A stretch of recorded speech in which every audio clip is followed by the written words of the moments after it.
খাজা মঈনুদ্দিন রহমাতুল্লাহি আলাইহির কথা আমরা অনেক শুনেছি, ইতিহাসে আমি বারবার পড়েছি।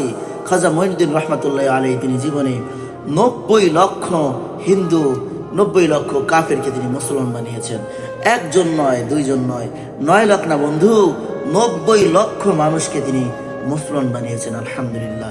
একবার তিনি তার মাকে যে বলতেছেন, মা, তোমার নিজের সন্তানের হাতে 15-16 দিনে 7 লক্ষ হিন্দু কাফের মুসলমান হয়েছে।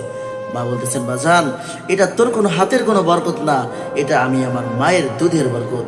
কারণ বিশ্বাস কর সন্তান, কসম আল্লাহ, আমি 2টা বছর থেকে আমি দুধ পান করেছি সন্তান, কিন্তু কোনোদিন আমি মা তোকে আমি একটা বার ওযু ছাড়া দুধ পান করাই নাই, একটা বার ওযু ছাড়া দুধ পান করে নাই, একটা বার ওযু ছাড়া দুধ পান করে নাই।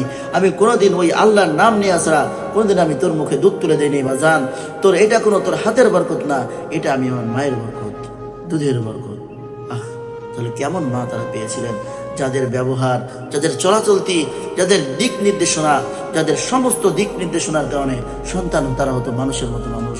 তাদের দুধের বরকতে সন্তান হতো শ্রেষ্ঠ সন্তান, যার কারণে মঈনুদ্দিনকে আল্লাহ রাব্বুল আলামিন রহমতুল্লাহ আলাইহিকে আল্লাহ রাব্বুল আলামিন যুগ শ্রেষ্ঠ ফকি বানিয়েছেন, আল্লাহ রাব্বুল আলামিন যুগ শ্রেষ্ঠ আলেম বানিয়েছেন। এই যেমন না বলি, মা সবসময় সন্তানকে দুধ পান করানোর পূর্বে আগে উঁচু করে নেবেন, আগে আল্লাহর নাম বলে তারপরে সন্তানের মুখে দুধ তুলে দিবেন। আপনি সবসময় আল্লাহর নাম মুখে রাখবেন এবং সন্তানের জন্য দোয়া করবেন।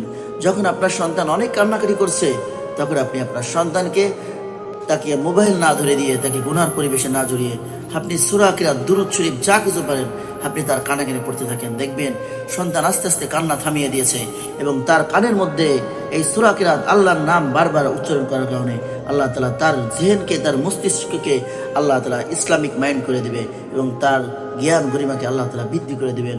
আল্লাহ তাআলা আমাদের প্রত্যেকটা মা বোনকে কথাগুলোকে আমল করার তৌফিক দান করুক। আমিন।